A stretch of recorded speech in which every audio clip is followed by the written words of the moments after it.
Ya, kenapa? Karena selama 1 tahun kami bersama di OSIS, saya melihat bahwa Mas Anies memang dipersiapkan menjadi pemimpin besar. Oleh keluarga, oleh lingkungan, dan oleh barangkali juga bimbingan dari Allah Subhanahu wa Ta'ala. Saya waktu itu sampaikan ke Mas Anies, Nis ya. Beda usia 1 tahun, beliau lebih tua dari saya, jadi sekarang saya panggilnya Mas Anies aja ya. Nis, suatu saat nanti kamu bakal jadi orang besar. Sekarang mungkin Mas Anies mau nanya, Tifa, prediksikan saya jadi presiden nggak? Sebenarnya presiden itu kita di tahun 2024 sudah ada di Lauhul Mahfuz. Lalu, yang lebih dari itu sebetulnya, kalau boleh, karena saya berkembang menjadi ahli prediksi ya. Mungkin Bapak Ibu semua tahu saya Dr. Tifa, silahkan lihat di Twitter saya ya. Saya memprediksi beliau itu kurang lebih, kalau presiden terlalu kecil ya, saya melihat beliau itu nanti akan jadi, betul, akan menjadi Sekjen PBB, dapat Nobel. Gerakan Indonesia Gelap mewarnai kebijakan kontroversial dari pemerintahan Prabowo Gibran. Gerakan ini dilakukan baik melalui aktivisme digital maupun aksi turun ke jalan yang diperjuangkan oleh mahasiswa, rakyat Indonesia, artis, dan tokoh perpolitikan di berbagai wilayah sebagai bentuk kritik atas keputusan yang dibuat serta menyoroti 100 hari kepemimpinan Prabowo Gibran. Apakah kalian masih ingat guys para artis-artis yang ikut terjun langsung ke lapangan seperti Arie Kriting, Bintang Emon, Abdel, Abdul, Mamat Al-Katiri, Ernest Prakasa, Reza Rahardian, dan masih banyak lagi mereka yang ikut turun dan berorasi di jalanan, bahkan tokoh politik seperti Ferry Amsari, Rocky Gerung, Refli Harun, bahkan sampai Mahfud MD juga mengatakan Indonesia gelap. Sekarang baru terbukti sekelas mereka semua padahal tokoh-tokoh hebat dan pintar, tetapi melihat dari pengakuan bos buzzer Marcella Santoso yang mengakui dialah dalang dibalik semua kerusuhan besar itu terjadi. Jadi Marcella bukan satu-satunya tersangka dalam kasus ini.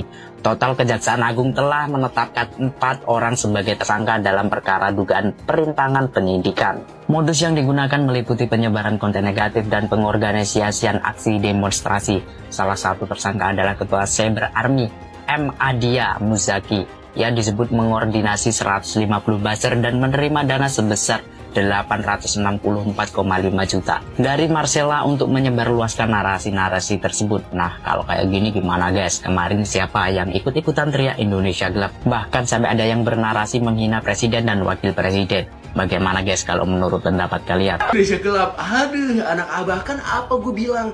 Udah gue bilang ini campaign bayaran. Mahasiswa sekarang banyak kan on. Ini bos buzzernya udah ketangkap nih. Mahasiswa dapat berapa lu? Akhirnya terbongkar.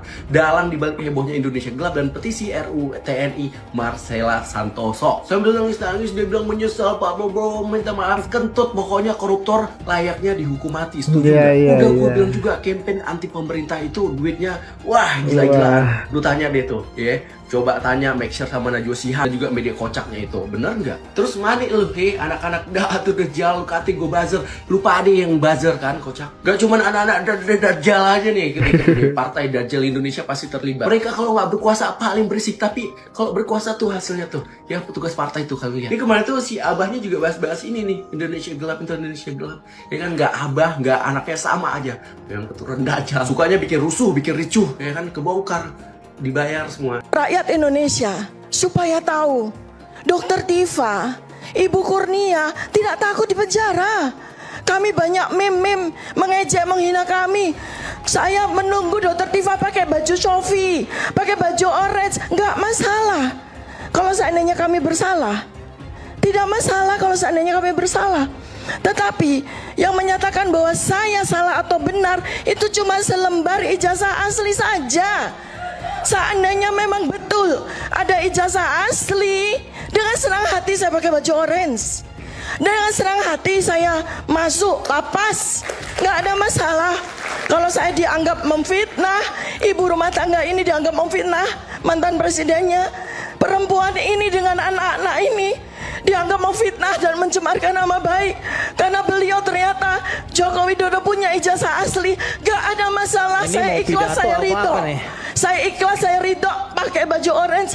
Saya ikhlas, saya ridho masuk lapas. Sampai ke Amnesty International, sampai ke Komnas HAM Internasional.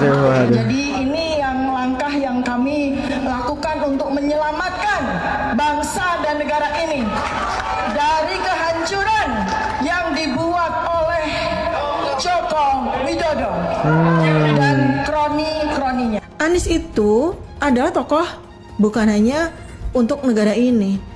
Anies itu dipersiapkan Allah untuk menjadi tokoh internasional. Saya pengen itu Anies itu sekarang, memang dia nggak, misalnya sekarang, Allah belum memberikan kepada dia tugas sebagai presiden karena Anies ditunggu di dunia internasional. Mas Anies, Palestina tuh membutuhkan Anda. Oke. Ancaman perang dunia ketiga itu membutuhkan Anda, gitu loh. Jadi itu kalau saya bahasa sasmitanya ya, mencoba untuk menerjemahkan apa maksud Allah tuh begitu. Misalnya. Ya. Dia dijadikan utusan khusus Presiden Prabowo untuk dunia nggak usah harus pakai utusan khusus. Dunia internasional itu udah sangat mengakui ketokohan dari. Jangan menggunakan fasilitas negara Prabowo gitu ya. Anies terlalu kecil buat jadi utusan negara untuk mengurus itu, enggak. Internasional butuh dia. Tetapi presiden dengan ijazah palsu itu sungguh memalukan, memuakkan. Saya anggota rekan Anies Baswedan dengan tegas dan lugas menyatakan bahwa saya menginginkan Anies Rashid Baswedan menjadi Presiden Republik Indonesia untuk memimpin putra-putri terbaik bangsa ini. Negara ini telah memberikan kesempatan yang besar kepada seorang Anies Rashid Baswedan di pentas perpolitikan tanah air. Pernah menjadi menteri, pernah pula menjadi gubernur yang penuh dengan prestasi. Prestasi apa ini? Itu belumlah cukup. Kita harus meningkatkan Anies Rashid Baswedan untuk menjadi petugas rakyat. Saya pilih Jokowi karena saya yakin dia kompeten, yang saya maksud. Dia bersih, dia nggak punya catatan macam-macam dalam track record perjalanan karirnya. Bahkan ketika menjadi wali kota pun dia bukan sebagai politisi, dia adalah pengusaha yang memilih untuk menjadi wali kota. Dan yang ketiga, dia bisa mendorong kebaruan. Nah, dengan begitu kita memilih orang itu bukan emosional karena SMS, BBM yang faktanya nggak terbukti, tapi karena kita tahu persis ini dibutuhkan Indonesia. Saya pribadi juga melihat di TikTok wakil presiden kita itu juga sudah mempromosikan ke sekolah-sekolah untuk merawat diri, kecantikan kayak gitu. Kenapa nggak akhlaknya, imannya yang diperkuat kayak gitu? Kayak saya itu kayak ngerasa sedih banget. Kenapa duniawi terus gitu sekarang itu? Kenapa nggak malah agamanya kita? Dan saya melihat lagi ke depan itu kok banyak sekali yang sudah AI apa itu AI ya Pak, minta tolong untuk dibukakan mata kita semua untuk kalau agama itu nomor satu dan kalau bisa sholat dan ngaji itu nomor satu gitu Pak. Ya. Makasih Pak.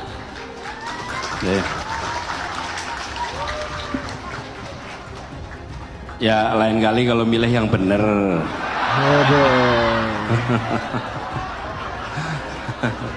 Iya. Kalau menyesal ya sudah menyesal lah gitu. Mas Anies memang dipersiapkan menjadi pemimpin besar. Nah, saya memprediksi beliau itu kurang lebih, kalau presiden terlalu kecil ya. Saya melihat beliau itu nanti akan jadi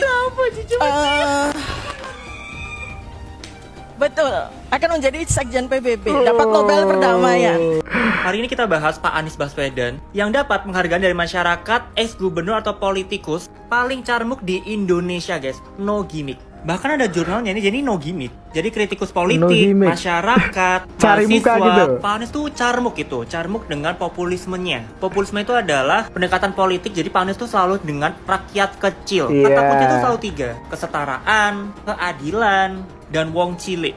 Dan tragedinya orang ini karena carmuk mulu, tidak ada ketegasan gitu ya sama orang cilik ini ya. Itu ada tragedi guys kemarin, yang tragedi Pelumpang itu loh. Harusnya masyarakat kecil itu sudah dievakuasi atau dipindah, tapi malah di ACC. Jadinya ketika ada bencana di daerah depo Pertamina Pelumpang Jakarta Utara, itu banyak kena korban. Yang terkenal DP 0%, siasatnya Pak Anies dalam berkampanye dinilai mengada-ngada dan seolah-olah menarik rakyat kecil atau wong cilik.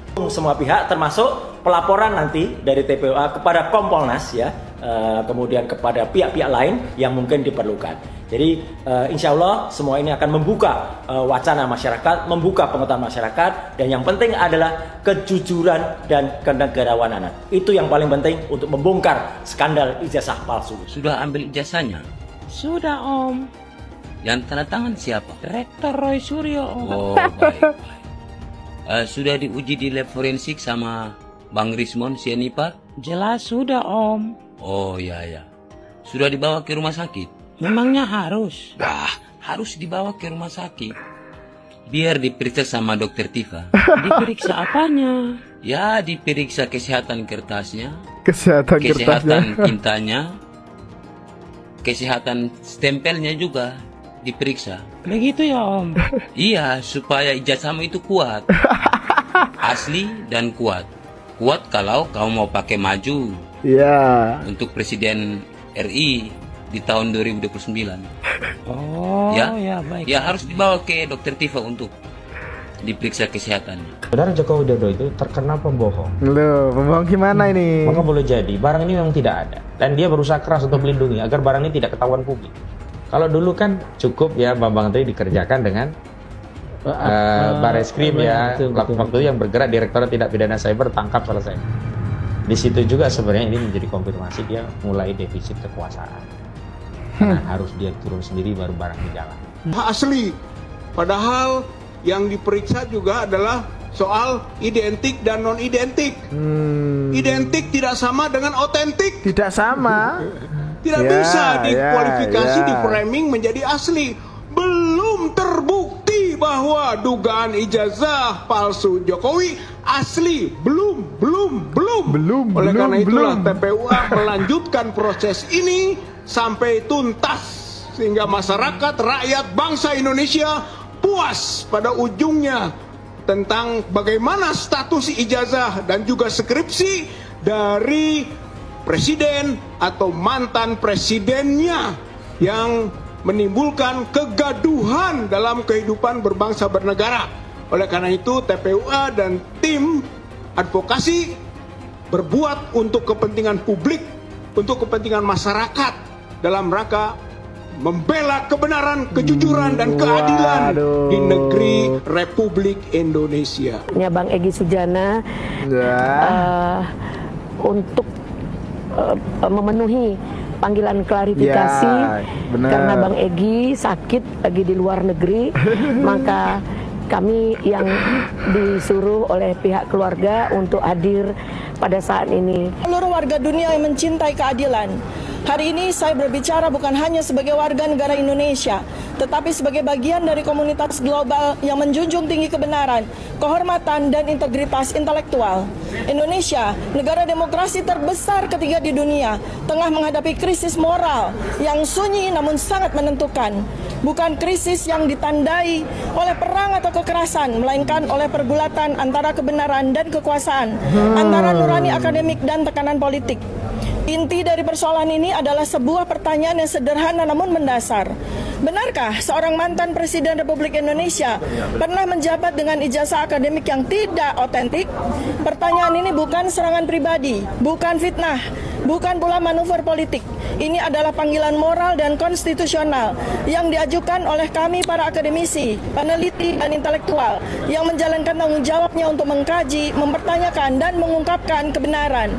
Namun hari ini, kami yang bersuara, di antara kami adalah saya sendiri Dr. Tifa, Dr. Roy Suryo, Dr. Rismon Sianipar, dan beberapa lainnya justru dikriminalisasi. Kami dibungkam, kami diperlakukan seolah-olah penjahat.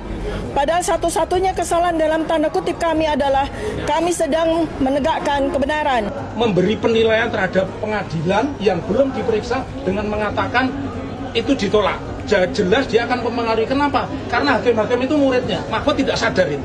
Pengadilan negeri nggak bisa dong mengadili perdata soal ijazah. Apa coba ya kan? Iya, misalnya saya mau berkara Mas Andusku, ijazah Anda palsu kok dibawa ke perdata. Apa kerugian saya? Mahfud mengatakan perkaranya Taufik ini akan ditolak. Padahal tidak pernah ada. Saya nggak tahu kan yang gugat kayak apa gitu. Itu perkara lokal kecil gitu. Dan Taufik itu siapa gitu. Aduh. Ini gitu ya. Mau nebeng tenar. Karena ijazah saudara palsu, Anda harus bayar ganti rugi ke saya. Kan itu kan perdata yang dikatakan sendiri oleh Rizal Fadila bahwa kami ditolak, maka saya arahkan ke pidana saja. Mahfud akan digugat contempt of court ke peradilan pidana akan saya pidanakan. Bodoh dia. Ada. Karena Pak Jokowi, kenapa Pak Jokowi hanya melaporkan klien kami? Mohon maaf Pak Jokowi, hari ini yang menyatakan ijazah Pak Jokowi itu palsu hampir seluruh rakyat Indonesia, jutaan rakyat Indonesia. Kalau nggak percaya, buka aja TikTok sebentar aja, lihat siapa yang ngomong ijazah itu dipersoalkan, dianggap palsu. Buka aja YouTube, buka aja Facebook, buka aja Instagram. Wah, jutaan orang yang menyatakan ijazah saudara Joko Widodo palsu. Tapi kenapa hanya 4 orang yang dilaporkan Pak Jokowi? Oh, itu kan yang memicu. Enggak bisa, hukum itu bukan hanya melakukan perbuatan, yang turut serta pun harus ikut diseret. Karena ada pasal 55 ayat 1 ke 1 KUHP. Biasanya polisi seneng banget tuh pakai pasal 55 ayat 1 ke 1 KUHP. Enggak ada urusan pun ditarik-tarik. Oh, ini turut serta perbuatan. Tapi dalam perkara ijazah palsu ini kenapa dipilih hanya 4 orang? Kenapa nggak seluruh rakyat yang hari ini menyatakan ijazah saudara Joko Widodo palsu itu juga dibikin LP gitu loh? Bikin aja LP seluruh polisi di seluruh Indonesia, kan bagus. Perkarakan saja seluruh rakyat Indonesia, kan bagus. Guys, kalian mau dengar nggak orasi yang dilakukan oleh si tua bangka? Siapa ini? Itu tuh si Rizal Fadila. Jauh sebelum kasusnya dilaporkan ke Polda sama Pak Jokowi. Nah, kalian dengar? Nih. Oh, ini.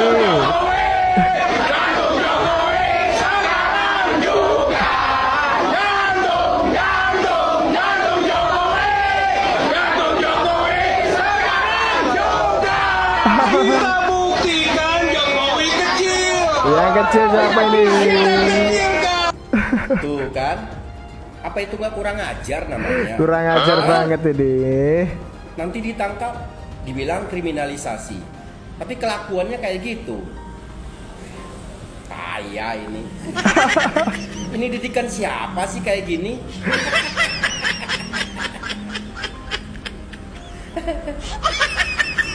Udah berbuat kayak gitu, dilaporin, pas pemanggilan pertama mangkir.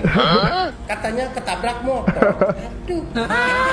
Dalam hal ini kami menyatakan kan, kita harus melakukan atau menggunakan ahli digital forensik yang netral dan yang seimbang. Ya, nanti Dr. Rizwan akan menyampaikan kenapa kami keberatan kalau hanya ahli digital forensik dari kepolisian.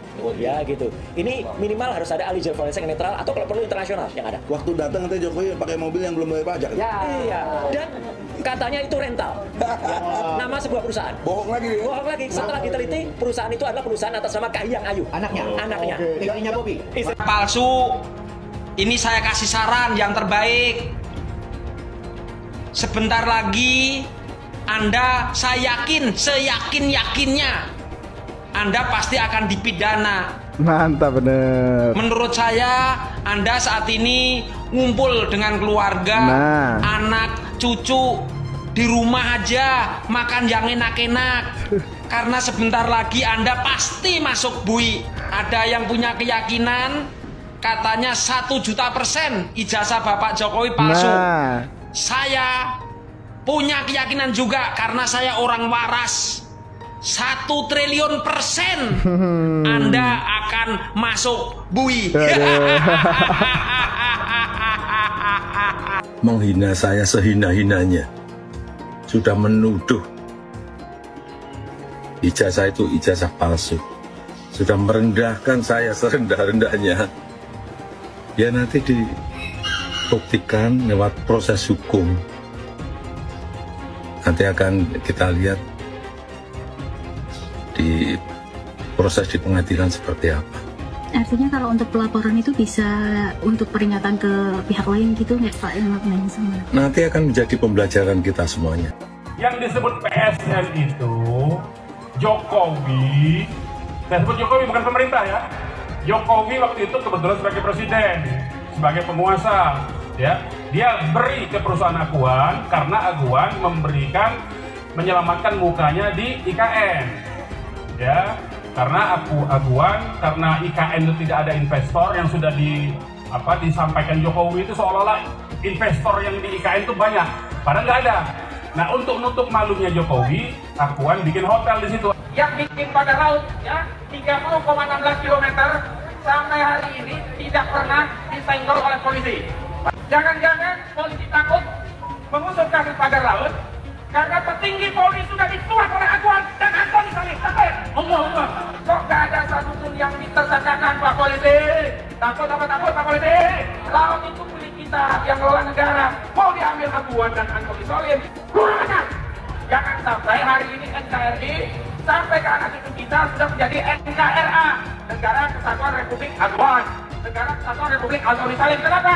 Karena kedaulatan tanah laut kita sudah dikendalikan oleh oligarki Aguan dan Antoni Salim. Tapi kok harus TNI AL yang nyabut? Ini negara, apakah sudah kalah dengan Aguan dan Antoni Salim? Tapi KPK di bawah kendali oligarki Aguan dan Antoni Salim. Tapi seluruh rakyat untuk bersatu melawan kezaliman Aguan dan Antoni Salim. Tapi seluruh rakyat bersatu melawan kezaliman Jokowi dan Erlangga Hartarto. Tapi seluruh rakyat bersatu untuk menggulung kezaliman demi menyelamatkan Indonesia dan generasi kita selanjutnya. Tapi kacau tidak?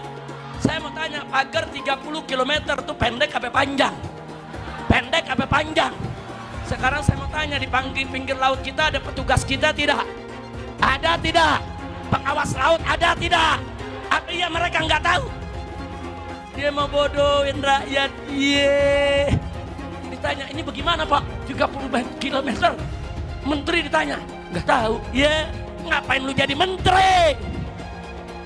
Digaji mahal nggak tahu. Kacau tidak? Kacau tidak? Bukan nggak tahu, udah pada terima sogokan. Nah, dia terima sogokan, dia nggak sangka kalau rakyat marah. Pinggir laut itu milik negara, bukan milik pribadi. Nggak boleh saudara orang main pagar laut. Sombongnya, sekarang begitu udah rame apa dia bilang? Enggak, itu swadaya masyarakat. Mereka mau bikin di situ Pantai Indah Kapuk 2 katanya. Mau dibikin di di Tangerang gitu kan. Saya nggak tahu ada sangkutan atau enggak sama pagar laut, wallahu a'lam. Yang saya tahu mereka mau bikin PIK 2 di situ. Kalau mereka mau bikin PIK 2 di situ, berarti masyarakat digeser nggak? Kegeser nggak? Yang ada di PIK rata-rata orang kaya apa orang miskin yang tinggal? Orang kaya apa orang miskin? Orang kaya, mereka bikin rumah besar-besar, nanti mereka taruh mereka punya speedboat, nanti mereka ini punya laut. Udah kayak mereka yang punya laut, nanti mereka pergi ke sana, itu laut kayak punya mereka nanti. Akhirnya masyarakat asli pribumi akan tergeser dari tanah kelahirannya sendiri, saudara. Ada pula yang dengan penuh semangat menjadikan kasus Aguan sebagai contoh kejahatan Tionghoa. Tulis Rizal, dengan memperalat penguasa politik, penjahat etnis Cina itu menggusur dan mengusir, menjajah, menjelajah, memaksa, dan membuat derita. Menurutnya lagi, PIK 2 Aguan adalah gambaran dari arogansi dan keserakahan etnis Cina. Ia hendak membuat negara dalam negara, tulis Rizal. Rakyat ditipu dan dibodohi seolah-olah akan disejahterakan, padahal yang sejahtera hanya segelintir pejabat dan aparat serta jaringan mafianya saja tambahnya. Ujungnya, tulis Rizal, pemerintah harus melakukan pembatalan segala perizinan yang terkait PIK 2. Proyek ini wajib untuk dibatalkan, kata Rizal. Rizal bersemangat sekali mencaci Aguan yang menurutnya beraroma kriminal. Aguan adalah etnis Cina jahat, model dari mafia yang berduit banyak dan layak untuk masuk jeruji besi karena mengacak-acak Indonesia, tulisnya. Anies tidak pernah menggunakan politik identitas, itu fakta. Jadi yang menggunakan politik identitas yang pertama kali itu adalah Ahok. Nggak boleh, silakan buka, maksudnya gini, saya ini minoritas 3 kali. Kan disebutkan Ahok itu kan, saya Cina, saya Kristen, saya orang dari Sumatera, minoritas 3 kali. Jadi yang mengangkat isu-isu identitas ini justru Ahok. Jadi sebenarnya yang harus kita teliti kalau secara faktual, kenapa Ahok mengangkat isu politik identitas? Dia ingin mengkapitalisasi keminoritasan itu supaya memunculkan sentimentasi positif terhadap dirinya, dan dia playing victim terus. Yang nggak bisa dia kontrol kata-katanya, yang membuat dia terpleset dalam permainan itu. Dan itu terbukti, dia selalu mengglorifikasi, mendengungkan bahwa dia minoritas.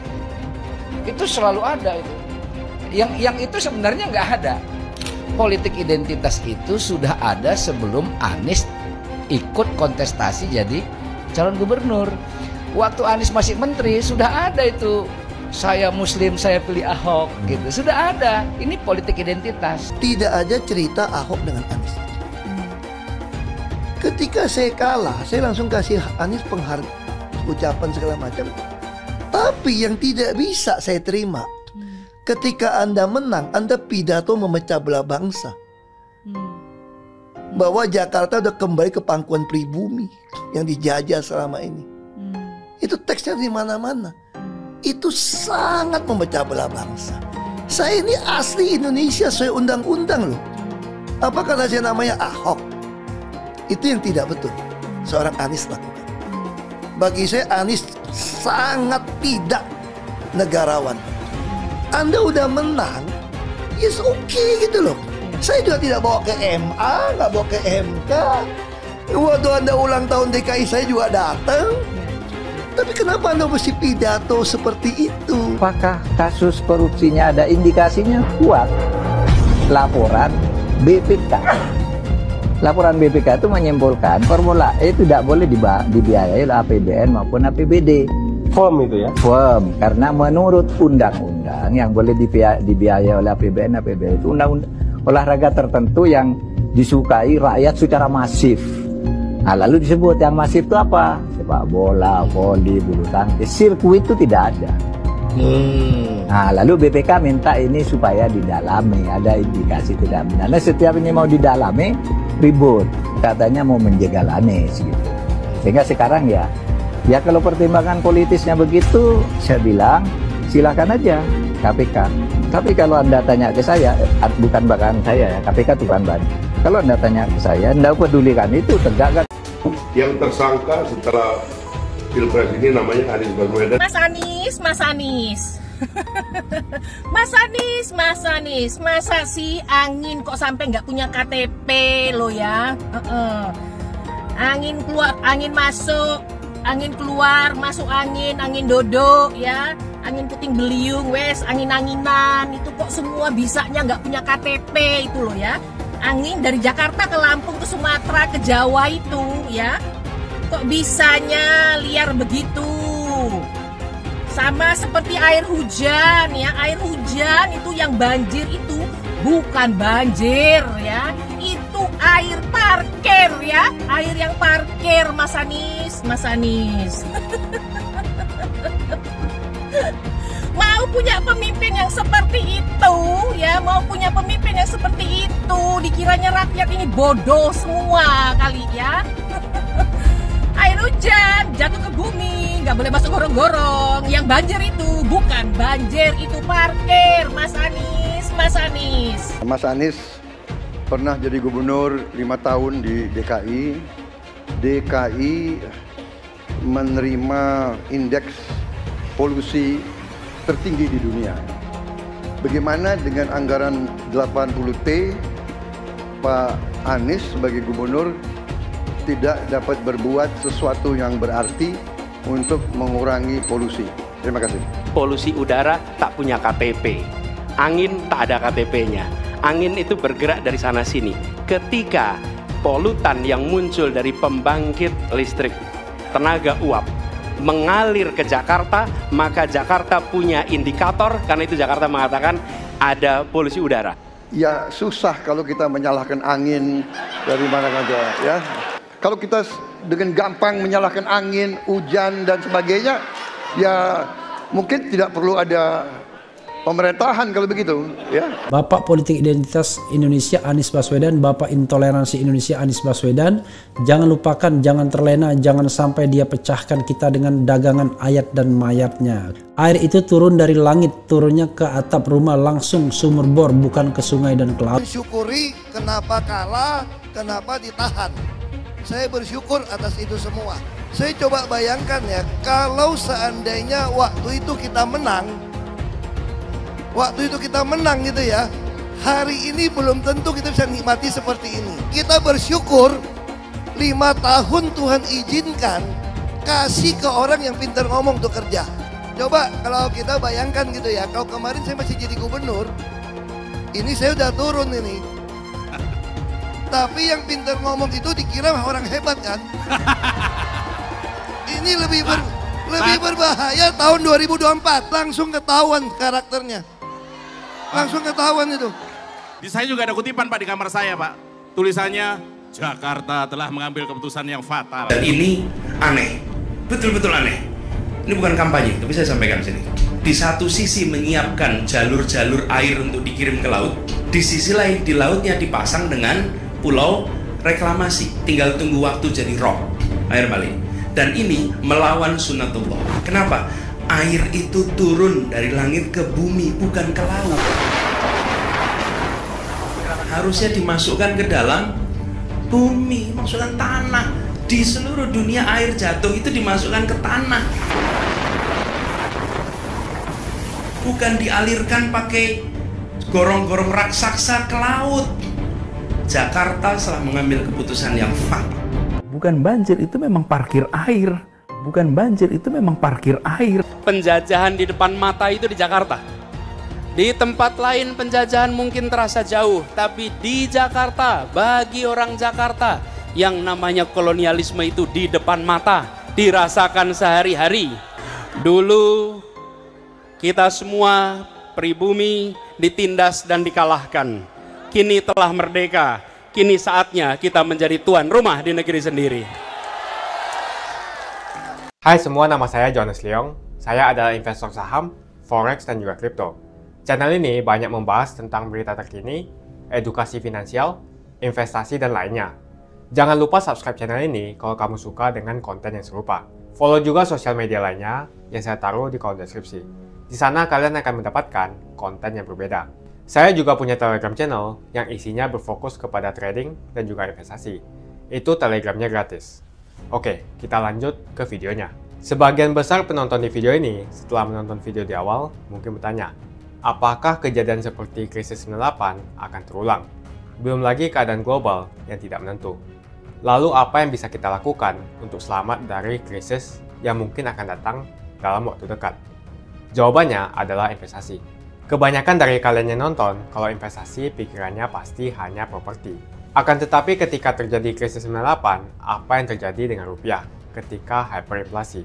Dan juga apa yang terjadi dengan harga properti? Harga dolar naik dari Rp2.500 terbang ke Rp15.000. Otomatis utang yang kita harus bayarkan naik 6 kali lipat. Banyak sekali bisnis yang bangkrut. Kebakaran terjadi di mana-mana. Hingga rumah pun bagaikan tidak ada harganya. Mau dijual pun tidak ada yang mau beli. Saya tidak mengatakan ini akan terjadi lagi. Tapi kemungkinan terjadi seperti Mei 98 tetaplah ada. Negara gede seperti Argentina, Venezuela, dan Turki baru-baru saja mengalami hyperinflasi. Apalagi setiap hari ketemu ada saja konten yang berbau sara kepada orang Tionghoa yang ada di Indonesia. Entah itu di Instagram, ataupun di YouTube, ataupun sosial media lainnya. Kita bisa melihat di tahun 2017, saat Pilgub Jakarta, hampir terjadi kerusuhan seperti tahun 98, karena Ahok dituduh menodai agama. Ahok pun harus dipenjara untuk menenangkan masyarakat yang dengan gampangnya dihasut untuk membenci Tionghoa, dan tidak memilih pemimpin yang beda agama. Pada akhirnya, Anies jadi gubernur dengan bantuan ormas terlarang seperti FPI. Dan sampai saat ini, dia dijuluki sebagai bapak politik identitas. Kejadian itu pun berlanjut hingga saat ini. Masifnya pemberitaan sara terhadap Tionghoa beredar di media-media yang gak jelas. Penontonnya setiap hari dihasut untuk menggulingkan pemerintahan karena tuduhan Indonesia dikuasai oleh Taipan atau Sunda Naga, yang ujung-ujungnya menyalahkan Tionghoa lagi. Kita bisa melihat kejadian di PIK 2, di mana ormas terlarang seperti FPI dan HTI terus menghasut masyarakat untuk membenci Tionghoa. Saya tidak bisa membayangkan jika kejadian seperti Mei 98 terulang kembali. Setiap musibah yang selalu disalahkan adalah keturunan Tionghoa. Setidaknya di video ini saya akan membagikan strategi saya yang udah saya terapin jika kejadian seperti tahun 98 terulang kembali. Tujuan dari strategi ini supaya kita setidaknya bisa selamat dari masalah finansial ketika musibah ini terjadi. Strateginya adalah investasi di aset yang berbeda-beda, bukan di satu jenis aset saja, misalnya hanya di properti. Kalian bisa mulai belajar berinvestasi di aset yang berbeda seperti Bitcoin, emas, dolar, bahkan saham global atau saham Amerika. Ini adalah cara yang bagus untuk mengurangi risiko tergantung kepada satu jenis aset. Bukan nggak nasionalis kalau mau invest di aset-aset yang saya sebutkan tadi. Tapi memang peluang yang kita dapatkan dan potensinya memang jauh lebih bagus dibandingkan kita membeli properti, apalagi deposito. Pertama, jenis aset seperti emas. Setidaknya kita bisa terlindung dari efek hyperinflasi yang terjadi. Selain itu, kalian juga harus belajar bagaimana mendapatkan penghasilan dari emas. Kedua adalah belajar investasi aset global seperti saham Amerika atau saham global. Ketika terjadi krisis, yang paling berdampak adalah saham-saham Indonesia. Karena semua utang perusahaan dalam bentuk dolar akan terkena dampaknya. Deposito, reksadana, dan juga properti akan terkena imbasnya. Poin yang ketiga adalah belajar mengenal berinvestasi di Bitcoin. Alasan kenapa saya suka banget dengan kripto, karena saya bisa pergi ke negara manapun di dunia ini. Misalnya saya pergi ke Singapura, saya tinggal jual saja kripto saya di negara itu. Saya menganggap Bitcoin itu sebagai aset properti digital yang bisa saya bawa kemanapun dan jual kapanpun secara instan. Kalau misalnya saya butuh uang, detik ini pun bisa saya jual dan tidak perlu menunggu berbulan-bulan. Itulah strategi saya jika kejadian 98 terulang kembali, untuk kita bisa selamat dari masalah finansial. Kamu bisa cek link di kolom deskripsi untuk memulai investasi. Dan saya juga sudah sediakan video playlist supaya membantu kalian paham tentang investasi. Semoga video kali ini membantu kalian untuk selamat dari masalah finansial ketika musibah ini terjadi kembali. Semoga Indonesia selalu damai dan sampai jumpa di video selanjutnya.